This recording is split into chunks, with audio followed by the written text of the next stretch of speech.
Bafna jewellers, चोख सोनं, चांदी आणि हिऱ्याच्या हॉलमार्क प्रमाणित दागिन्यांचे सुवर्ण दालन। संपर्क 9422495990। ताज्या बातम्या आणि अपडेट्ससाठी 9 न्यूजला सबस्क्राइब करा आणि बेल आयकॉनला क्लिक करा। नाशिक महापालिका निवडणूक 2 महिन्यांवर आली असताना अद्यापही नाशिकमध्ये होणाऱ्या अनेक कामांवरून खटके उडत आहेत।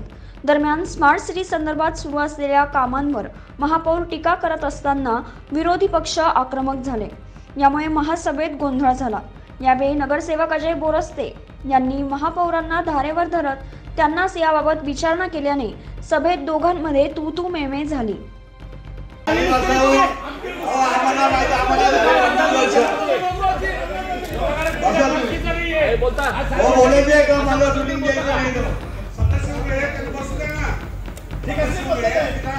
बोलू द्या म्हणजे किती वेळा सांगायचं बसा म्हणून बसा म्हणजे आधी आपण जे बोललो त्याच्यावर बोला ते आम्हाला कळतं लवकर बसा आम्हाला कळतं काय बोलू नका तुम्हाला कळलं म्हणून काय बोलू नका तुम्ही काय म्हणजे मार्गी काय मार्गी दाखवली इथे काय बोलू नका तुम्हाला बोलताय अजिबात काय आवाज मुळात लक्षात घ्या, महापौर हे कुठल्या पक्षाचे नसतात, ते पीठासन अधिकारी असतात। स्मार्ट सिटी ह्या केंद्र शासनाच्या आणि मोदींच्या ज्याला आपण ड्रीम प्रोजेक्ट म्हणतो ह्या फसलेल्या प्रोजेक्टबद्दल चर्चा चालू होती।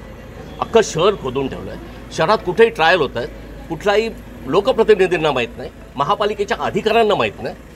मुळात सभा घेता कशासाठी? मी मागे पण सांगितलं होतं की हे सभागृह हे खऱ्या अर्थानं ह्या प्रशासनावर अंकुश ठेवण्याचं एक साधन आहे।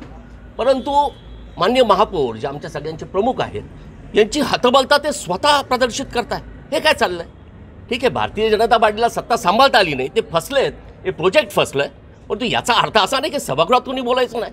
केवळ यांचे सगळे फसलेले प्रोजेक्ट त्याचा पर्दाफाश होईल म्हणून कोणाला बोलू द्यायचं नाही, अशा पद्धतीची दादागिरी शिवसेना खपवून घेणार नाही। 9 न्यूजसाठी प्रतिनिधी प्रवीण काळबांडे, नाशिक।